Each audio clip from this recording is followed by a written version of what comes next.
बिस्मिल्लाहिर्रहमानिर्रहीम। अस्सलामु अलैकुम वरहमतुल्लाहि वबरकातुहू। अॼु पंहिंजो लेक्चर जेको आहे उहो आर्टिकल्स जे बारे में आहे ऐं आर्टिकल इंग्लिश में तमामु अहम टॉपिक आहे जंहिंखे हींअर के बुक्स में पार्ट्स ऑफ स्पीच में शामिलु कयो वेंदो आहे। त दर हक़ीक़त आर्टिकल्स खे पहिरियां एडजेक्टिव्स में शामिलु कयो वेंदो हुयो, छाकाणि त इहे नाउन्स सां यूज़ थींदा आहिनि। आर्टिकल छा आहे? Article is a word that describes a noun.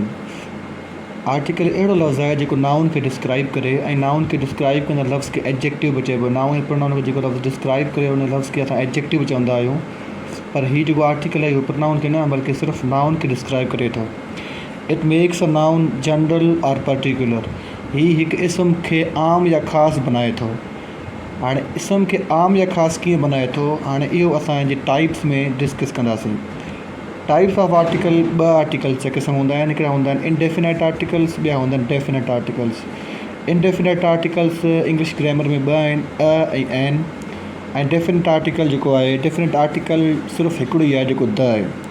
हाणे अ ऐं एन ऐं द हिन जा यूज़ेजिस जेके आहिनि इहे असांखे सिखणु तमामु लाज़िमी आहिनि। इन खां बाद में असां इहो सिखंदासीं त इन्हनि खे किथे इस्तेमालु न कजे, ऐं उन खां बाद में आर्टिकल्स में कहिड़ियूं ग़लतियूं, मिस्टेक्स या एरर जेके आहिनि से यूज़ थींदा आहिनि, उन्हनि ते वरी असां लास्ट लेक्चर में डिस्कस कंदासीं।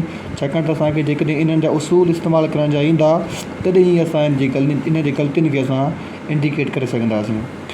त इनडेफिनेट आर्टिकल अ ऐं जेके ॿ आहिनि इहे साउंड जे बुनियाद ते आहिनि, आवाज़ जे बुनियाद ते। अ जेको आहे इस्तेमालु थींदो आहे कॉन्सोनेंट साउंड सां, ऐं एन जेको आहे उहो इस्तेमालु थींदो आहे वावल साउंड सां, वावल साउंड। पाण खणी करे ईअं चई सघूं था त उहे सिंधी जा लफ़्ज़ जेके अलिफ़ मां शुरू थियनि, जिन वर्ड्स जो उचार अलिफ़ मां स्टार्ट थिए, अहिड़नि लफ़्ज़नि सां असां एन खे यूज़ कंदा आहियूं। ऐं उहे लफ़्ज़ जिन जो आवाज़ अलिफ़ सां शुरू न थिए, बाक़ी सिंधी जे 51 अखर मां कहिड़े बि अखर मां शुरू थिए पर अलिफ़ मां उनजो आवाज़ शुरू न थिए, त असां उते अ इस्तेमालु कंदा आहियूं। हीअ ॿई असां इस्तेमालु कंदासीं काउंटेबल नाउन जेके हूंदा आहिनि उन्हनि सां गॾु, जंहिंखे पाण काउंट करे सघूं।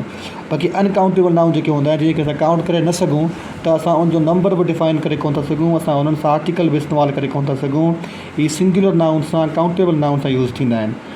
ऐं नाउन जो वाहिद हुजणु लाज़मी आहे, छाकाणि इन जी माना बि जेका आहे सिंगुलर ई आहे, त नाउन बि असांजो सिंगुलर हुअणु खपे। हाणे मिसाल जे तौर ते हिकु लफ़्ज़ आहे एग। एग जो असां उचार लिखूं था त इन जो उचार अलिफ़ मां शुरू थिए थो, असां उनजे करे एन यूज़ त कयूं था। ऐं जेकॾहिं हिते कार लिखूं था, इन जो आवाज़ु सी जो आवाज़ु, काफ़ जो आवाज़ु, वावल जो आवाज़ु कोन्हे, उनजे करे असां अ खे यूज़ कयूं था। हाणे हिते वावल या कॉन्सोनेंट लेटर अखर शर्त कोन्हे, आवाज़ु शर्त आहे। जेकॾहिं मिसाल जे तौर ते आऊं यूनिवर्सिटी लिखां, यूनिवर्सिटी, हाणे हीउ यू जेको आहे इहो वावल अखर आहे, पर हिन वर्ड खे असां जॾहिं कंबाइन करे पढ़ूं था त ये जो आवाज़ु निकिरे थो, अलिफ़ जो आवाज़ु कोन थो निकिरे। जीअं यूनिवर्सिटी ये जो आवाज़ु थो निकिरे, त असां हिते अ यूज़ कंदासीं। साॻे तरीक़े सां ऑनेस्ट लफ़्ज़ आहे जंहिंमें एश ख़ामोश आहे, ऐं ओ मां आवाज़ु निकिरे थो ऑनेस्ट, इन में बि अलिफ़ जो आवाज़ु निकिरे थो, उनजे करे असां हिते बि एन खे यूज़ करियूं था। ऐं साॻे तरीक़े सां जेकॾहिं और आहे कलाक, असां उन सां बि एन खे इस्तेमालु कयूं था, छाकाणि त भले हुजे पर आवाज़ु अलिफ़ जो आहे, असां उनजे करे हिते एन खे यूज़ करियूं था। हाणे हिते कहिड़ो वर्ड बि थी सघे थो इंग्लिश में अलिफ़ जो आवाज़ु हुजणु शर्त आहे, जेकॾहिं उहो थियो त असां एन खे यूज़ कंदासीं। जेकॾहिं अलिफ़ जो आवाज़ु कोन थियो त जीअं यूनिट वर्ड आहे, यूनिट अलिफ़ जो आवाज़ु कोन्हे, भले यू हुजे, वावल अखर छो न हुजे, अलिफ़ जो आवाज़ु निकिरी कोन थो, असां हिते अ खे यूज़ कंदासीं। त हीअ ॿ क़िस्म त सिंपल आहिनि, असां हिन कॉमन नाउन सां गॾु इस्तेमालु करियूं था, आम शइ सां गॾु इस्तेमालु करियूं था। हीअ ॿई जेके आहिनि से इस्म खे आम बनाइनि था, कंहिं पर्टिकुलर शइ जे बारे में कोन था ॿुधाइनि। ऐं दर हक़ी ऐं हिन में जेको अहम इस्तेमालु असांखे सिखणो आहे उहो आर्टिकल द जे बारे में सिखणो आहे। आर्टिकल द जा हिते मूं तक़रीबन 16 यूज़ेजिस लिखिया आहिनि। 3-4 यूज़ेजिस जेके ॿिया हुआ जेके स्किप करे मूं तमामु अहम जेके जा 16 इस्तेमालु आहिनि उहे मूं लिखिया आहिनि। हाणे सभिनी खां पहिरियां आर्टिकल जेको आहे जो द जो इस्तेमालु डायरेक्शन्स, जेके तरफ़ हूंदा आहिनि, 4 तरफ़, असां उन्हनि 4 तरफ़नि सां द खे यूज़ कंदा आहियूं। The east, the west, the north, the south. The sun rises in the east. हाणे हिते जेको द यूज़ थियल आहे, इहो द असांजो आर्टिकल आहे। ऐं हिन में हिकिड़ो एक्सेप्शन बि आहे जेको आर्टिकल किथे इस्तेमालु थियणु न घुरिजे ऐं उहो ते उहो डिस्कस कंदुसि। हाणे हिन में कुझु एक्सेप्शन्स बि आहिनि जंहिंमें द खे यूज़ करणु न घुरिजे ऐं उनखे लास्ट में डिस्कस कंदासीं इंशाल्लाह ॿिए लेक्चर में। नंबर 2 नेम्स ऑफ अल्लाह जा जेके बि नाला आहिनि उन सभिनी नालनि सां गॾु असां द लॻाईंदा आहियूं। द नोइंग ॼाणींदड़, द सीइंग ॾिसंदड़। Number 3 holy books famous books जेके पाक किताब आहिनि या जेके मशहूरु किताब आहिनि जीअं डॉक्टर अलामा इक़बाल या कंहिं बि ऑथर जेके आहिनि मशहूरु किताब लिखिया आहिनि असां उन्हनि सां बि द खे यूज़ कंदा आहियूं। ऐं द क़ुरान हिकु होली बुक आहे। द बांगेदारा जेको बुक आहे उहो माना अलामा इक़बाल लिखियो आहे त असां उन सां बि द खे यूज़ कंदासीं। Number 4 news papers magazines. हाणे हिन में जेके न्यूज़ पेपर्स या मैगज़ीन्स चाहे उहे कहिड़े कंट्री सां वाबस्तगी रखनि असां उन्हनि सां बि द खे यूज़ कंदासीं। द टाइम्स, द डेली जंग मुख़्तलिफ़ क़िस्मनि जा मैगज़ीन्स ऐं मुख़्तलिफ़ क़िस्म जा न्यूज़ पेपर थी सघनि था असां उन्हनि सां बि द खे यूज़ कंदा आहियूं। नंबर 5 वाटर बॉडीज़ उहे शयूं जेके पाणी मां ठहियलु हुजनि जीअं रिवर्स, लेक्स, ओशन्स, सीज़। इन्हनि जा नाला जेके अचनि था जीअं द एमज़न सी आहे या द एटलांटिक ओशन आहे या माना कहिड़ो बि माना रिवर इंडस आहे द रिवर इंडस थींदो त इन्हनि जे नालनि सां गॾु बि असां द खे इस्तेमालु करियूं था। नंबर 6 माउंटेन रेंज जेके जाबलू सिलसिला हूंदा आहिनि जीअं द हिमालयाज़ आहे असां इन सां द खे यूज़ कयो आहे। इहे बि द जे इस्तेमाल में थो अचे। नंबर 7 द यूनिक थिंग्स बेमिसाल शयूं जेके दुनिया में तादाद में हिकु हुजनि या वधीक हुजनि पर उन जेको मिसल न हुजे। The world, the sun, the moon, the stars, the universe. इहे जेके बि माना शयूं आहिनि इहे हेवनली बॉडीज़ पाण हिनखे चई सघूं था। आसमानी जेके बॉडीज़ आहिनि आसमान में जेके शयूं मौजूदु आहिनि उन जे हवाले सां असां हिनखे टाइटल ॾेई सघूं था। 8 countries with United status Republic उहे मुल्क जंहिं मुल्क में यूनाइटेड अचे जीअं मिसाल जे तौर ते यूके आहे त असां हिन में द यूके चवंदासीं। जेकॾहिं यूनाइटेड थो अचे ॿियो मिसाल ॾियां DUSA ठीकु आहे। अमेरिका खे जॾहिं असां लिखूं था असां DUSA खे लिखूं था छाकाणि त यूनाइटेड थो अचे उन जे करे असां आर्टिकल द यूज़ कयो आहे। स्टेट ऐं यूनाइटेड ॿई में अचे। Republic the Republic of China, the Republic of Pakistan. त इन में रिपब्लिक मुल्क जीअं बि मुल्क जे शुरूआति में अचे असां उते बि द खे यूज़ कंदा आहियूं। सभिनी मुल्कनि सां असां द खे यूज़ कोन था करे सघूं। असां पाकिस्तान सां, इंडिया सां या चाइना या जापान इन्हनि सां द खे यूज़ करे कोन था सघूं। असां फ़क़्तु उन्हनि मुल्कनि सां द लॻाईंदासीं जिन मुल्कनि जे शुरूआति में यूनाइटेड या स्टेट या रिपब्लिक जहिड़ा वर्ड अचनि था। नंबर 9 मुल्क जे हवाले सां हिकिड़ो ॿियो बि जेको आहे द में रूल थो अचे त कंट्रीज़ विथ प्लूरल नेम्स उहे मुल्क या उहे आइलैंड जीअं जेके माना जंहिंजो नालो मुल्क ते आहे जीअं द वेस्ट इंडीज़ आहे या द नीदरलैंड्स आहे या द फिलिपाइनिस आहे जंहिंमें एस थो अचे उहे मुल्क जंहिंजे आख़िर में एस थो अचे उहे मुल्क जेके असांखे जमा वांगुरु लॻनि था असां उन्हनि में बि आर्टिकल द जो इस्तेमालु कंदा आहियूं। ऐं हीअ हिते असांजो तमामु ॿई जेके कंट्री जे हवाले सां आर्टिकल जा इहे 2 क़िस्म आहिनि।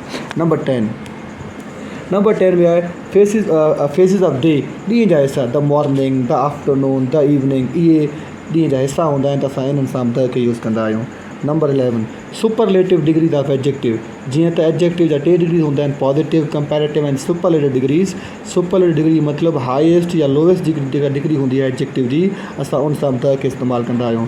एग्ज़ाम्पल जेको छा आहे हिन जो जीअं लिखी सघां थो द स्ट्रॉन्गेस्ट। सुपरलेटिव डिग्री जे आख़िर में अक्सर करे EST ईंदो आहे या लफ़्ज़ खां पहिरियां मोस्ट ईंदो आहे the most handsome.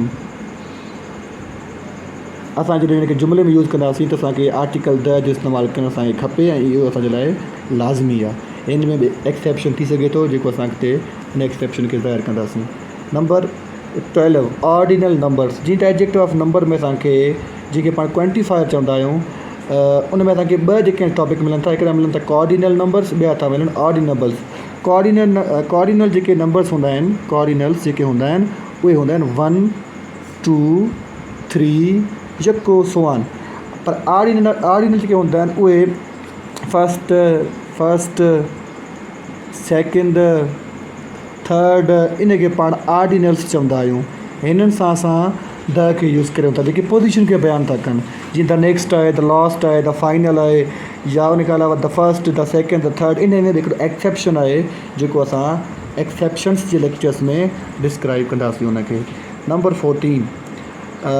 13 before nominal adjectives. Nominal adjective छा हूंदा आहिनि उहे एडजेक्टिव जंहिंखे नाउन तौरु जुमिले में यूज़ कयो वञे एज़ अ सब्जेक्ट या एज़ अ ऑब्जेक्ट, जंहिंखे असां जुमिले में नाउन तौरु इस्तेमालु करियूं। त असां द पुअर जेको आहे पुअर असां वटि एडजेक्टिव आहे, जॾहिं असां जुमिले में हिनखे यूज़ कयूं था त असां द लॻायूं था त हीउ जेको नॉमिनल एडजेक्टिव बणिजी वेंदो आहे, मतिलबु हीउ जुमिले में पोइ नाउन जो कमु अदा कंदो आहे। मिसाल जे तौर ते वी हेल्प्ड दी नीडी, असां ज़रूरतमंदनि जी मदद कई आहे। नीडी जेको नीडी इस्तेमालु थियल आहे इहो एडजेक्टिव आहे, हिन सां गॾु द लॻियल आहे त हीअ हाणे वर्ब खां बाद में आयल आहे, ऑब्जेक्ट जो कमु करे थो। ऑब्जेक्ट या त हिकु नाउन या त हिकु प्रोनाउन हूंदो आहे, त हिते जेको आहे हीउ नाउन जो कमु करे थो, उन जे करे एडजेक्टिव खे नाउन बणाइण जे लाइ असां द खे हिते इस्तेमालु कयो आहे। हे अहिड़े क़िस्म जी त जेके एडजेक्टिव्स हूंदा आहिनि असां इन्हनि एडजेक्टिव्स खे नॉमिनल चवंदा आहियूं। जीअं मिसाल जे तौर ते हिकिड़ो ॿियो एग्ज़ाम्पल आहे, the best is yet to come, माना बहितरीनु अञा अचिणो आहे, माना बहितरीनु टाइम जेको आहे हाणे वक़्तु जेको आहे उहो अचिणो आहे। हाणे हिते द बेस्ट असां त पढ़ियो आहे त गुड जी जेका सुपरलेटिव डिग्री उहा बेस्ट आहे, पर हिते वर्ब खां पहिरियां विदाउट नाउन यूज़ थियल आहे, द सां गॾु माना गॾु लॻियल आहे, त हाणे हीउ पाण इट सेल्फ जेको आहे हीउ हिकु नाउन आहे ऐं इन सां गॾु द लॻियल आहे, त असां नॉमिनल एडजेक्टिव सां द खे यूज़ कंदा आहियूं। उन खां बाद में number 14 singular common noun referring to whole things, त उहे जेके आहिनि से माना नाउन्स जेके असां इस्तेमालु करियूं पर उन जे इस्तेमालु करण खां बाद में उनजो पूरो नस्ल या पूरो जेको जनरेशन आहे उहो उन में अची वञे। मिसाल जे तौर ते हिकिड़ो एग्ज़ाम्पल आहे, the dog is a faithful animal, कुतो हिकु वफ़ादार जानवर आहे।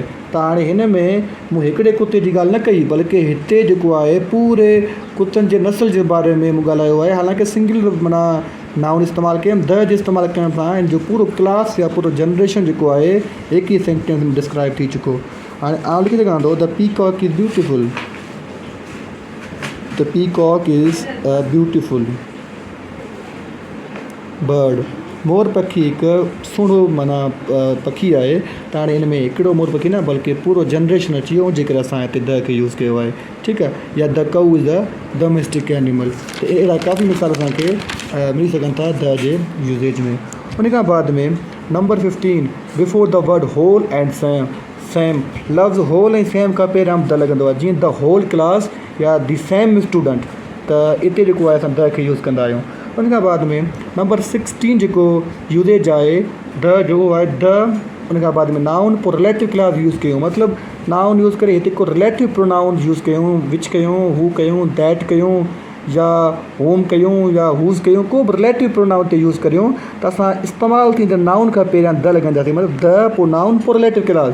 द मैन हू हेल्प्ड मी, माण्हू जीअं मुंहिंजी मदद कई। हाणे कहिड़ो माण्हू हिते माण्हू मैन खे प्रॉपर थो बनाए, पर्टिकुलर थो बनाए, त माना उहो जेको आम माण्हू हो न बसि उहो माण्हू जीअं मुंहिंजी मदद कई, त हिकु प्रॉपर ऐं पर्टिकुलर शख़्स बणिजी वियो।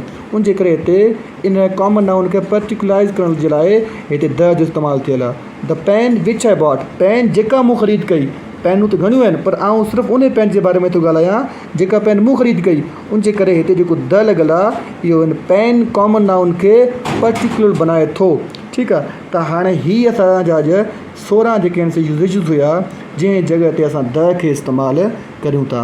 हाणे इनशाला असांजो जेको नेक्स्ट लेक्चर हूंदो उन लेक्चर में असां ओमिशन ऑफ आर्टिकल, यानी आर्टिकल खे किथे इस्तेमालु करणु न घुरिजे, एन ऐं द इन टिनी आर्टिकल्स खे कहिड़ियुनि जायुनि ते यूज़ेज माना हिन जी कोन्हे ऐं हिनखे उते यूज़ न करणु घुरिजे, इहो असांजो इनशाला नेक्स्ट लेक्चर थींदो। ऐं उन खां बाद में जेके आर्टिकल्स में एरर या जेके ग़लतियूं हूंदियूं असां उनखे पोइ माना त इंडिकेट करे सघूं था।